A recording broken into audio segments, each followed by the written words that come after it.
왜 다윗일까요? 라는 제목으로 하나님의 말씀 전하도록 하겠습니다. 우리가 사무엘상을 지나서 사무엘하를 우리가 읽고 있습니다. 여러분들 잘 읽고 계시죠? 네, 그래요. 우리 읽고 계신 분 한번 손 한번 들어보실까요? 네, 예, 감사합니다. 제가 지금 잘 못 읽고 계신 분 손 드세요 하면은 이게 쑥스럽잖아요. 근데 그러니까 읽으시는 분은 우리가 자랑스러우니까 반 이상이 열심히 따라 읽고 계시는 것 같아요. 너무 감사를 드립니다.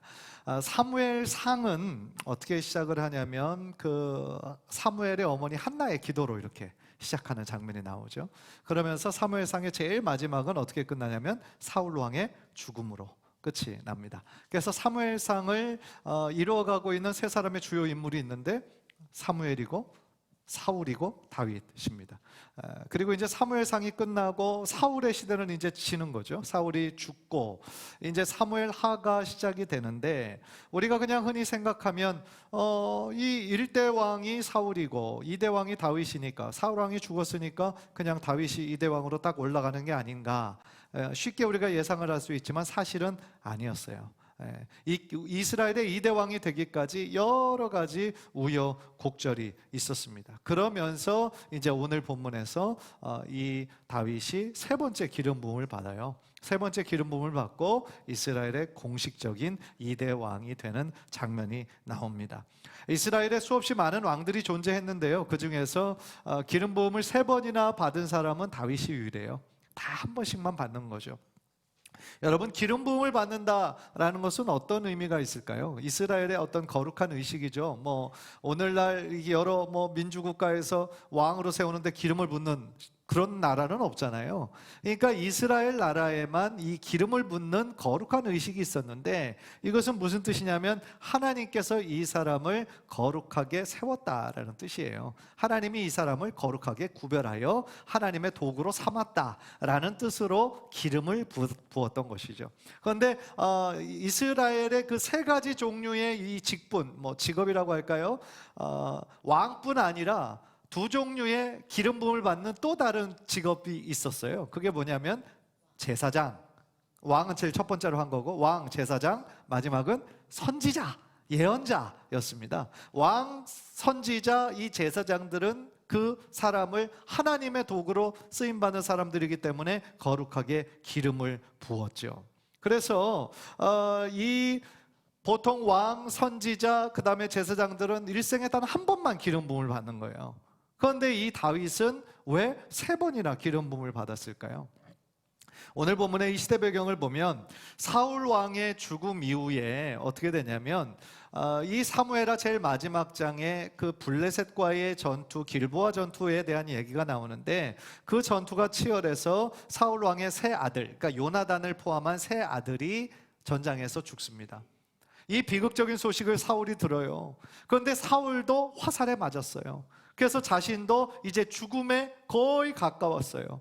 그래서 자신이 이방인들의 손에 죽임을 당하면 그건 너무나 수치스러운 거기 때문에 자신의 옆에 칼을 두고 있던 용사에게 나를 좀 죽여달라, 내가 저 이방인들의 손에 죽을 수 없다 부탁을 하죠. 그런데 옆에 있었던 사람이 그렇게 할 수가 없었어요. 두려워서. 왜냐하면 하나님께서 기름 부으신 귀한 종인데 내가 어떻게 합니까? 그래서 그 사람이 주저하죠. 그러니까 사울 왕이 어떻게 합니까? 자신의 칼을 세워서 자신이 스스로 자결을 합니다. 그래서 이렇게 비참하게 사울 왕의 시대는 끝나게 되는데요, 사울 왕의 죽음 이후에 어떻게 되냐면 사울 왕의 아들이 또 한 명 있었어요.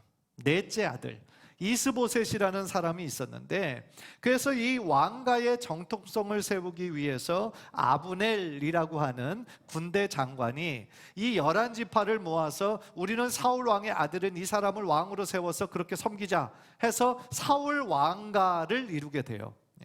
그런데 이 다윗이 있었던 유다 지파만은 이 다윗을 왕으로 삼아서 한 동족인데 두 나라 시스템으로 그때부터 7년 6개월 동안의 시간이 흐르게 돼요. 그러면서 어떻게 되냐면 각 나라마다 국방부 장관이 따로따로 있었어요. 그래서 11지파, 사울의 아들 이스보셋 왕을 중심으로 하는 11지파의 그 군대 장관은 아브넬이라고 하는 사람이었고, 유다 지파의 군대 장관은 요압이라고 하는 사람이었습니다. 그래서 이 이스보셋 왕과 이 아브넬이 서로 사이가 좋았을 때는 그래도 큰 문제가 없었는데 어떤 한 일로 인해서 두 사람의 사이가 완전히 틀어져 버려요. 사실은 그 11지파의 실세는 이 군대 장관 아브넬이었어요. 그리고 이 이스보셋 왕은 이름은 왕인데 허수아비였어요. 그 실권을 이 아브넬이 다 쥐고 있었던 것이죠. 그런데 이 이스보셋 왕과 틀어지니까 아브넬이 너무나 화가 나서 저 다윗 왕과 그러면은 저기와 통합을 해야 되겠다 싶어가지고 비밀리에 다윗을 찾아갑니다. 다윗을 찾아가서 지금 이스라엘 11지파의 많은 리더들의 마음이 사실은 이미 다윗 왕에게 있습니다. 많이 돌아왔습니다. 그러니까 우리 통합합시다. 그러니까 다윗이 듣기에도 한 동족인데 두 나라로 갈라져 있는 거 안타까운 일이잖아요. 내전이 막 몇 년 동안 지속되어서 서로 죽이고 싸우는 일이 반복돼서는 안 되잖아요. 그래서 그러자 하고 합의를 했어요. 그리고 아브넬이 이제 정말 평안히 돌아갔는데 그 자리에 없었던 요압 군대 장관이 나중에 와가지고 다윗에게 너무 이렇게 막 따지는 거죠. 아니, 우리 민족의 원수가 북쪽의 아브넬 장관인데 이곳으로 왔는데 그냥 보내면 어떡합니까? 그렇게 막 항의하면서 그 이미 떠난 그 아브넬을 다윗 왕이 무엇인가 못한 말이 있는 것처럼 속여가지고 아브넬을 다시 부릅니다. 다시 불러서 조심스럽게 비밀스러운 얘기를 하는 척하다가 이 요압이 그 아브넬 장군을 찔러 죽여요. 암살을 합니다. 왜냐하면 이 요압의 입장에서 봤을 때는 이 아브넬이 눈에 가시예요. 왜냐하면 나라가 통합하게 되면 어떻게 됩니까? 지금 유다 지파만의 왕국에서는 1인자는 물론 다윗이지만 2인자가 누구냐면 이 요압이에요. 군대 장관. 그런데 나라가 통합하면 자신이 3인자로 밀려나거든요. 2인자가 아브넬이 되고 자기는 3인자가 되니까 그게 너무 싫었던 거예요. 그리고 또 하나 개인적인 원한이 있었어요. 이 아브넬하고 요압이. 왜냐하면 이 두 나라로 하면서 끊임없는 내전이 있었다고 그랬잖아요. 이때 싸울 때 이 요압이 아끼는 동생 아사헬이라는 사람을 이 아브넬이 죽였어요. 그러니까 자신 동생을 죽인 원수라고 생각을 한 거죠. 그러니까 이 요압이 늘 아브넬에 대해서 미운 마음을 가지고 있다가 이 아브넬을 몰래 불러가지고 암살을 한 거죠. 그것은 다윗이 절대로 원하는 일이 아니었어요. 끔찍한 일이 일어났죠. 그러니까 이 이스라엘 11개 지파에 이 사울 왕가에서는 난리가 난 거예요. 왜냐하면 실세이고 핵심 세력이었던 아브넬이 암살을 당했잖아요. 그래서 사무엘하 4장 1절을 보니까 그 이스보셋 왕이 그 소식을 듣고 자신의 손이 완전히 풀려버렸다 그랬어요. 왜냐하면 아까 허수아비 왕이라고 그랬잖아요. 실세는 아브넬이 다 쥐고 있는데 그 아브넬이 암살당했다는 소식을 들으니까 나 이제 어떡하지? 그러면서 손이 완전히 풀려버렸어요. 그리고 이제 그 왕이 힘이 빠진 것을 보니까 거기에 그 아브넬 말고 또 다른 군대 장관 2명이 있는데 이 2명이 이스보셋 왕을 암살해요. 그러니까 이 사울 왕가의 왕국이 어떻게 되면 처음부터 완전히 이것이 뒤죽박죽이 돼버린 것이죠. 그러면서 사울 왕가는 완전히 몰락해 버리고 맙니다. 그리고 결정적으로 더 중요한 이유는 뭐냐면 하나님께서 다윗과 함께 하셨기 때문인 거죠. 다윗과 함께 하셨기 때문에 객관적인 숫자나 전력으로 볼 때는 생각해 보세요. 이스라엘에 몇 개 지파가 있죠? 12지파가 있잖아요. 그런데 사울 왕국을 이루고 있던 지파는 11지파입니다. 대부분의 지파예요. 그리고 이 다윗 왕국을 이루고 있던 지파는 오직 유다 지파 한 지파입니다. 11대 1. 전쟁이 안 되잖아요. 숫자도 그렇고 당연히 열세인데 사실은 싸우기만 해도 이 다윗 왕국이 이기는 거예요. 그 비결이 뭐겠습니까? 하나님께서 다윗과 함께 하셨기 때문이에요. 그래서 결국엔 이 사울 왕의 죽음으로 말미암아 그 사울 왕가와 다윗 왕가로 나뉘어져 있다가 결국은 이 아브넬도 죽고 이스보셋 왕도 죽음으로 말미암아 이제 이 통합이 되는 게 나라 통합이 되는 게 빠르게 급물결을 탄 것이죠. 그래서 이 오늘 본문에 이르게 된 것입니다. 그래서 오늘 본문은 이제 드디어 다윗 왕이 이스라엘의 통합의 2대 왕으로 기름 부음을 받는, 그러니까 왕의 대관식을 하는 장면이고 11지파 다른 나라로 이렇게 흩어져 있던 그 나라 사람들이 와서 지금 다윗 왕을 축복해 주는 장면이 바로 오늘 본문이다라는 것이죠. 지금까지 이야기가 이제 좀 이해가 되시죠? 예. 그래서 그런 이야기로 이렇게 쭉 연결이 되는 겁니다. 그런 면에서 1절을 다시 한번 보십시오. 1절. 이스라엘 모든 지파가 헤브론에 이르러 다윗에게 나와 이르되 보소서 우리는 왕의 한 고륙이나이다. 이 헤브론이라는 곳이 어디였냐면 유다 지파만의 왕이 다윗이었고 11개 지파의 왕이 그 사울 왕의 아들 이스보셋이었는데 다윗이 그 왕으로 있던 유다 지파의 수도가 헤브론이었어요. 헤브론. 그러니까 이 헤브론이 지금 다윗이 있는 곳에 이스라엘 모든 지파가 나왔습니다. 그리고 진심으로 축복을 하는 거예요. 우리는 왕의 한 고륙입니다. 무슨 얘기예요? 우리는 원래 한 동족입니다. 그런 뜻이죠. 맞잖아요. 우리는 원래 한 동족입니다. 한 핏줄입니다. 그래서 거기에서 지금 진심으로 이 다윗 왕이 즉위되는 것을 축복하기 위해서 역대상 9절을 보니까 35만 명이 내려왔다 그랬어요. 정말 축제의 그런 자리였던 거죠. 완전히 두 나라로 갈라져 있던 한 동족이 통일이 되고 연합 왕국을 이루게 되는 너무나 기쁜 소식이었던 거죠. 2절을 보십시오. 2절 역대상 그거는 넘어가고요. 2절을 보시면 전에 곧 사울이 우리의 왕이 되었을 때에도 이스라엘을 거느려 출입하게 하신 분은 왕이시었고 여호와께서도 왕에게 말씀하시기를 네가 내 백성 이스라엘의 목자가 되며 네가 이스라엘의 주권자가 되리라 하셨나이다 하니라. 무슨 얘기냐면 하나님이 다윗을 왕으로 세우셨습니다. 사울이 왕으로 있을 때부터도 사실은 하나님께서 점 찍어서 왕으로 세우신 분은 다윗이었습니다. 이렇게 지금 고백을 하는 거죠. 그래서 다윗이 어떻게 보면 7년 6개월 동안에 이 두 나라로 갈리어져 내전을 하면서 얼마나 마음이 안타까웠겠어요. 그리고 분명히 하나님께서 그에게 기름을 부었던 때는 10대의 나이였어요. 이 다윗이. 그러니까 그때부터 막연하게라도 내가 언젠가 이스라엘의 왕이 되겠구나 라는 것은 알고 있었지만 실제적으로 왕이 되기까지의 시간이 너무나 오랜 시간이 걸린 거예요. 20년이 더 넘게 이 시간이 걸린 거죠. 그런데 마침내 그 하나님의 때가 오늘 본문을 통해서 이루어진 거죠. 그리고 다른 11개 지파가 자신에게 와서 이렇게 대관식을 함께 축복하면서 그를 높이는 그 말을 들었을 때 얼마나 다윗이 하나님의 은혜에 감사했겠어요. 그래서 저는 오늘 본문을 통하여서 많은 포인트가 아니고 딱 한 가지 포인트만 여러분들과 함께 나누고 싶어요. 그게 뭐냐면 우리 인생에 하나님께서 예정하신 때가 있다는 거예요. 하나님의 때가 반드시 있는데 그 하나님의 때가 우리 삶 가운데 임하기를 우리는 기다려야 된다라는 거예요. 한번 따라해 봅시다. 하나님의 때를 기다려야 된다. 다윗에게만 하나님의 때가 있었던 것이 아니라 여러분 모두에게 하나님이 예정하신 때가 있다는 거예요.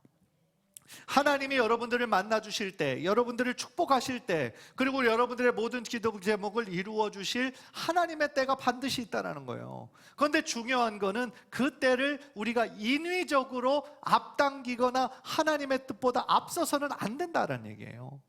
그것이 오늘 설교에 어떻게 보면 가장 중요한 주제예요. 다윗은 충분히 자신의 힘과 자신을 따르는 많은 사람들의 힘을 의지해서 어떻게 보면 이대왕이 훨씬 일찍 될 수 있었어요. 제가 아까도 말씀드렸죠. 11개의 지파와 1개 지파가 나누어져 있었지만 그 힘이 훨씬 유다 지파가 셌다. 하나님이 함께 하셨기 때문에. 그러니까 그때 이 다윗이 마음만 먹었으면 강압적으로, 힘으로, 무력으로 하나 돼갈 수 있었어요. 왕 될 수 있었어요. 그런데 다윗은 그렇게 시도조차 하지 않았죠. 그것은 하나님의 뜻이 아님을 다윗은 너무나 잘 알고 있었기 때문에 그래요. 그리고 그 왕이 되기 이전에 수없이 많은 그 오랜 기간의 그 고난과 그 수치와 그 조롱을 어떻게 했냐면 그것들을 다 견뎌낸 거죠. 그리고 그 기다림의 시간을 통하여 다윗이 더욱더 하나님만 의지하는 신앙인의 믿음인의 사람으로 변화되었다라는 것이죠. 사실 이 사울이 살아있을 때, 그러니까 다윗이 첫 번째로 기름을 받았을 때가 이 10대의 나이라고 그랬어요. 그런데 그때는 이미 사울 왕이 건재하고 있었던 때죠. 그렇기 때문에 이 다윗이 골리앗을 이기고 이스라엘의 아주 유명한 인사가 되고 또 사울이 다윗을 또 사랑하던 때가 있어서 군대 장관으로 세우고 승승장구할 때가 있었지만 금세 이 사울 왕의 마음이 변화되고 다윗을 시기하고 질투하기 시작하면서 거의 그 시기와 질투가 광기로 바뀌어서 막 창을 던지고 그를 죽이려고 하고 쫓아다니고 그런 세월들이 너무 길었잖아요. 그래서 다윗이 도망가다 이제는 피할 데가 없어서 적국인 블레셋으로 2번이나 망명을 갔어요. 그 정도로 이 사울 왕이 자신을 죽이려고 하던 것이 너무 어려웠던 것이죠.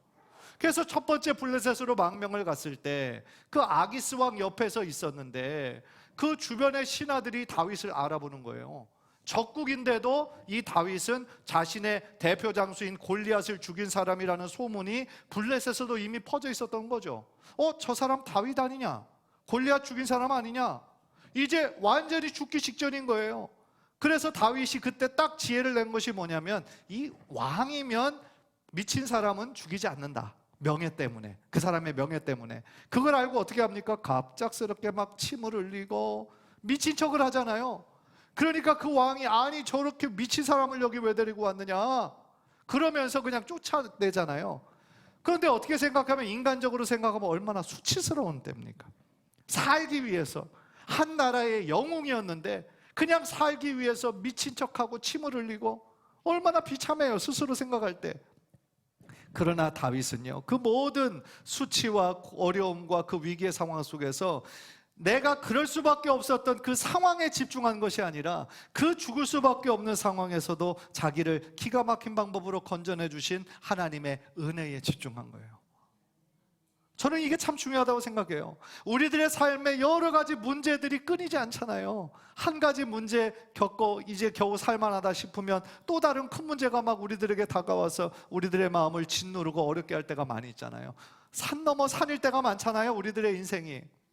그런데 그 문제에만 집중하면 우리는 어떻게 합니까? 불평, 불망이 끊이지 않아요. 남의 탓을 하기가 쉬워요. 자신의 인생을 비관해요. 왜 이렇게 다른 사람은 이런 문제 없이 잘 사는 것 같은데 왜 이렇게 내 인생은 어려움이 끊이지 않냐, 자꾸 그런 생각이 들기 마련이거든요. 그런데 이 다윗은 고난 자체에, 문제 자체에 집중한 것이 아니에요. 그것이 아니라 그것을 넘어선 하나님의 뜻이 무엇일까, 하나님의 뜻에 집중한 거예요. 그러니까 이 시편이 150편 중에서 무려 73편, 반이나 되는 부분을 이 다윗이 썼잖아요. 그런데 다윗의 시편을 보면, 시라는 것은 결국 시이고 노래의 가사인데, 사실은 즐거울 때 이 가사가 나오고 그러는 법인데, 이 다윗의 시편을 보면 탄원시가 많아요. 탄원시가 뭡니까? 자신의 정말 아프고 그 힘든 그 모든 상황을 하나님께 탄원조로 말씀하는 거예요. 하나님, 언제까지입니까? 언제까지 내가 기다려야 되고, 언제까지 쫓겨다녀야 되고. 그렇게 탄원하면서 기도하면서 결국은 제일 마지막에 어떻게 바뀌냐면, 그 상황 속에서도 하나님이 자기를 지켜주시고 보호해 주시고 인도해 주신 그 하나님의 은혜에 집중하면서 탄원으로 시작한 그의 시가 제일 마지막은 감사의 시로 바뀌게 되더라는 거죠. 이 얼마나 놀라운 기적과 같은 일입니까? 환경은 변하지 않았다 할지라도 뭐가 바뀌었습니까? 그 환경과 문제를 바라보는 다윗의 시선이 완전히 바뀌게 된 거죠.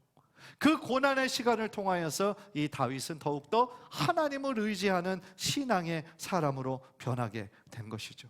그러니까 이 다윗의 지나왔던 삶을 뒤돌아보면요, 사울 왕의 그 추격을 피해서 쫓아다니던 그때도 한 번도 사울 왕을 먼저 공격하지 않았어요. 심지어 사울을 죽일 수 있는 결정적인 기회가 2번이나 있었어요. 그랬더니 그 다윗 주변에 몇백 명, 아둘람 동굴에 같이 있었던 제일 처음엔 400명, 나중에 600명이 되잖아요. 그 큰 무리들이, 아니 하나님이 주신 절호의 기회 아닙니까? 저 사람 사울 왕만 죽이면 우리 더 이상 도망 다니지 않아도 되잖아요. 맞는 얘기잖아요. 하나님이 주신 절호의 기회입니다. 왕이 할 수 없으면 내가 죽이겠습니다, 이런 사람도 있었잖아요. 그런데 다윗이 뭐라고 얘기합니까? 아니다, 그렇게 하면 안 된다. 그 이유가 있었어요. 뭐예요? 하나님께서 기름 부어 세우신 사람이다. 하나님의 사람을 내가 함부로 할 수가 없다. 그래서 심지어 사울왕의 옷자락만 베왔죠. 왜냐하면 내가 죽일 수 있었지만 죽이지 않았습니다. 그거를 보여주기 위해서 옷자락만 살짝 뺐는데, 나중에 보면 옷자락만 벤 것도 마음에 찔려 했던 그 순전한 마음의 사람이 바로 다윗이었다라는 것이죠. 나중에 사울왕이 죽고 나서 이제는 진짜로 내가 이스라엘의 2대 왕이 되나 보다 생각했는데, 아까도 제가 말씀드렸던 것처럼 자신이 의도하지 않게 상황이 흘러갔죠. 그래서 2개의 나라로, 11개의 지파와 1개의 지파로 완전히 또 분단되게 되어졌잖아요. 그때 얼마나 마음이 안타깝고 답답했겠어요. 아, 지금도 아닌가? 하나님이 나를 왕으로 분명히 세우신다 약속해 주셨는데 지금도 아닌가? 라는 안타까운 마음이 들지 않았겠어요? 내전을 통해서 사실은 싸울 때마다 더 여기가 이기는데, 아까도 말씀드렸던 것처럼 그때도 역시 이 사울 왕가를 먼저 공격한 적이 한 번도 없어요. 그들이 먼저 공격해올 때 그것에 대응했을 뿐이지 먼저 침략하거나 먼저 공격한 적이 한 번도 없다. 그러니까 이 모든 상황을 통해서 우리가 깨달을 수 있는 것이 뭡니까? 그것은요, 다윗이 목동 시절 때부터 하나님께서 다윗을 주목하셨던 거죠. 하나님의 사람으로, 믿음의 사람으로, 이스라엘의 왕으로 하나님께서 점찍어 놓으셨던 거죠. 그리고 20여 년이라는 그 기다림의 시간을, 고난의 시간을, 광야의 시간을 다윗에게 허락하셔서 그 시간을 통하여 오직 하나님만 의지하는 하나님 중심의 사람으로 이 다윗을 훈련시켜 주셨다라는 거죠. 여러분, 하나님이 능력이 없어서가 아니에요. 하나님이 능력이 없어서 다윗을 금방 이스라엘의 왕으로 세워주지 않은 게 아니라 그에게 일부러 이 고난의 시간, 광야에 마치 학교처럼, 광야 학교처럼 그에게 허락하셔서 그 광야 학교의 시간을 통하여서 온전히 그의 믿음과 그의 중심이 하나님 중심의 사람으로 우뚝 설 수 있도록 하나님께서 그를 훈련시키시고 연단시켜 주시고 기다리고 계셨다라는 거죠. 사랑하는 성도 여러분, 우리 하나님은요, 이 다윗을 하나님의 사람으로, 하나님 마음에 합한 사람으로 이렇게 훈련시키고 연단시키신 것처럼요, 우리 한 사람 한 사람에게도 다 하나님의 때가 있다라고 말씀을 드렸잖아요. 하나님의 때가 있기 전까지 우리가 그 주어진 고난의 시간, 훈련의 시간을 어떻게 통과해야 되겠어요? 믿음으로, 기다림으로, 인내함으로 그 시간을 통과할 때에 하나님께서 우리를 들어 하나님의 사람으로 아름답고 멋지게 사용할 줄 믿습니다. 하나님은 어떤 분이시냐면 신실하신 분이세요. 하나님은 신실하신 분이시기 때문에 우리 한 사람 한 사람에게 하신 약속을 반드시 기억하시는 분이시다 라는 거예요. 그리고 그 약속이 이루어질 때까지, 하나님은 그것을 이루실 때까지 일하시기를 쉬지 않으시는 분이시다 라는 거죠. 베드로후서 3장 9절 말씀, 3장 9절 말씀 다 같이 읽읍시다. 시작. 주의 약속은 어떤 이들이 더디다고 생각하는 것 같이 더딘 것이 아니라 오직 주께서는 너희를 대하여 오래 참으사 아무도 멸망하지 아니하고 다 회개하기에 이르기를 원하시느니라. 아멘. 우리 하나님은 인격적이신 분이시고요, 사람들의 마음을 강제로 열지 않으세요. 그리고 그가 마음문을 열고 자신의 마음을 열고 하나님께로 나오기를 기다리고 계시죠. 따라서요, 하나님이 우리가 보통 생각할 때 왜 이렇게 하나님의 약속하셨는데 왜 안 이루어 주시나, 우리의 기도가 왜 이루어지지 않나, 우리가 여러 가지를 생각하고 낙심하고 지치는데, 이 말씀에서도 말씀하는 것처럼 오직 주께서는 너희를 대하여 오래 참으사 아무도 멸망하지 않고 다 회개하고 하나님 앞으로 나오고 하나님의 자녀 되기를 원하신다라는 거예요. 이것이 하나님의 마음이다 라는 거죠. 빌립보서 1장 6절도 다 함께 읽을까요? 빌립보서 1장 6절 시작. 너희 안에서 착한 일을 시작하시니가 그리스도 예수의 날까지 이루실 줄을 우리는 확신하노라. 아멘. 너희 안에 착한 일을 이미 시작하셨다는 거예요. 착한 일을 시작하신, 이건 뭘까요? 구원을 의미하는 거예요. 하나님께서 이미 우리들에게 구원의 선물을 주셨어요. 그리고 우리가 점점 더 예수 그리스도의 형상으로 변화할 수 있도록, 작은 예수가 되어 주님을 닮는 자가 되도록 우리 하나님께서는 우리의 안에서 성령님을 주셔서 우리로 하여금 동행하게 하시고 우리로 하여금 하나님이 기뻐하시는 사람으로 변화시켜 주신다라는 거죠. 사랑하는 성도 여러분, 다윗이 이스라엘의 왕이 될 때까지 많은 고난과 어려움의 시간을 끝까지 인내하면서 하나님의 때를 인간적인 노력으로 앞당기지 않고 하나님의 때가 온전히 임하기를 기도하며 소망 가운데 나아간 것처럼, 우리 모든 성도님들도 하나님의 때가 우리들의 삶에 반드시 올 것을 믿음으로 확신하면서 끝까지 하나님을 신뢰하는 성도님들 되시기를 주님의 이름으로 간절히 축복합니다. 여러 믿음의 사람들이 다 이런 시간을 통과한 사람들이에요. 단 한 사람도 하나님께서 그냥 쉽게 그를 들어 사용하신 적이 없어요. 다 그들을 믿음의 사람으로 하나님께서는 훈련시켜 주시고 그들이 믿음의 사람으로 세워질 수 있도록 기다려 주신 거예요. 노아도 그랬죠. 노아도 그 방주를 지으라고 말씀하시고 그 노아가 방주를 짓는데 몇 년이 걸린 줄 아세요, 여러분? 120년이에요. 1, 2년도 아니고 12년도 아니고 120년이 걸렸다는가요? 만약에 노아가 제일 처음부터 120년이 걸릴 걸 알았으면 노아가 순종할 수 있었을까요? 힘들지 않았을까 싶어요. 이 방주를 짓는데 120년이 걸릴 거다. 그걸 어떻게 합니까? 그런데 노아, 그렇게 하나님께서는 제일 처음 설계도 두고 방주 지을 것을 명령하시고요, 중간에 나타나지 않으셨어요. 이 성경을 읽어보면 중간에 나타나지 않으셨고 다 지었을 때 하나님 나타나셨거든요. 그러니까 노아가 정말 대단한 것이 하나님께서 중간에 나타나지 않으시면 중간에 뭐 이렇게 오래 걸리나, 주변에서 다 저 미친놈 있네 막 손가락질하고 그러면 이 일을 끝까지 할 수 있겠어요? 어렵잖아요. 그런데 120년 동안 묵묵히 뭐를 바라봤어요? 하나님의 약속. 하나님은 반드시 약속하신 바를 이루실 것이다. 그 믿음으로 120년을 지킨 거 아니겠습니까? 너무 대단한 믿음의 사람이죠. 아브라함, 믿음의 조상이라고 하는 아브라함도 75세 때 하나님의 부르심을 받고 그에게 네 몸에서 날 씨가 정말 이 하늘의 별과 같이 바다의 모래같이 많게 해주겠다 약속해 주셨는데 그때 당시 아브라함의 아들이 몇 명이었어요? 한 명도 없었잖아요.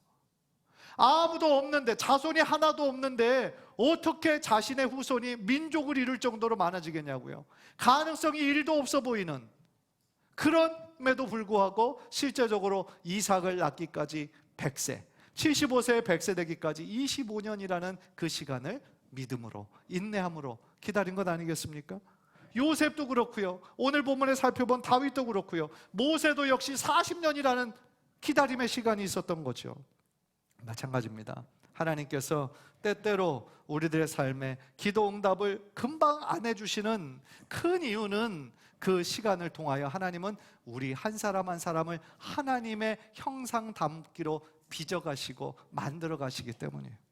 지금 사실 이 자리에는 우리들 모두가 다 타고난 기질이 다르고 성격이 다르잖아요. 모난 부분이 많잖아요. 하나님께서는 그 기다림의 시간 동안 우리를 그 모난 부분을 어떻게 하시는 거예요? 깎으시는 거예요. 깎으시는 거예요. 그런데 우리들의 이 모난 부분이 깎여 나가는 그런 과정이 얼마나 아프겠어요. 아프고 힘든 시간이죠. 그런데 그 시간을 다 우리가 인내로 기도함으로 다 마치게 되면 어떻게 됩니까? 하나님께서 다윗을 들어서 멋지게 사용하셨던 것처럼 지금 이 자리에 있는 성도님들 한 분 한 분도 하나님께서 여러분들을 들어 쓰셔서 하나님의 귀한 도구로 아름답게 사용하실 줄 믿습니다. 따라서 그때가 오기까지 인간적인 조급함으로, 인간적인 욕심으로 하나님의 뜻보다 앞서지 마시고, 하나님의 뜻보다 뒤처지지 마시고, 언제나 하나님의 때를 있다라는 것을 분명한 믿음과 확신으로 주님께서 가라고 하는 곳에 가고 멈추라고 하는 곳에 멈추고 오직 주님 뜻에 귀 기울이며 하나님과 함께 동행하는 저와 여러분 되시기를 주님의 이름으로 간절히 축원합니다. 기도하겠습니다. 오늘 말씀 생각하시면서 한 가지 제목만 놓고 기도하기를 원합니다. 우리 신앙생활의 이 기다림, 이 인내의 시간은 반드시 통과해야 되는 훈련 과정이에요. 따라서 우리가 기도할 때 여러 가지 상황으로 인해 낙심될 때가 있죠. 왜 이렇게 이 기도 응답이 이루어지지 않는가? 하나님이 분명히 약속해 주셨는데 왜 이루어지지 않는가? 우리의 마음에 자꾸 낙심이 되고 피곤하고 지칠 때가 있어요. 그러나 그 기다림의 시간 동안, 그 광야의 시간 동안 우리 하나님은 우리를 절대로 떠나지 않으신다는 것. 우리 하나님이 언제나 우리 옆에서 우리를 응원하고 계시고 지금 잘하고 있다, 조금만 더 기다려라, 이제 거의 하나님의 때가 이르렀다, 우리들에게 끊임없이 격려하시고 위로하시는 그 하나님의 손을 붙잡고 이 시간을 인내로, 믿음으로 잘 통과하게 해달라고, 하나님 끝까지 포기하지 말고 하나님 앞에 끊임없이 나아가는 기도자, 예배자가 되게 해달라고. 우리 그 제목을 위해서 주여 한번 부르고 통성으로 한번 기도합니다. 주여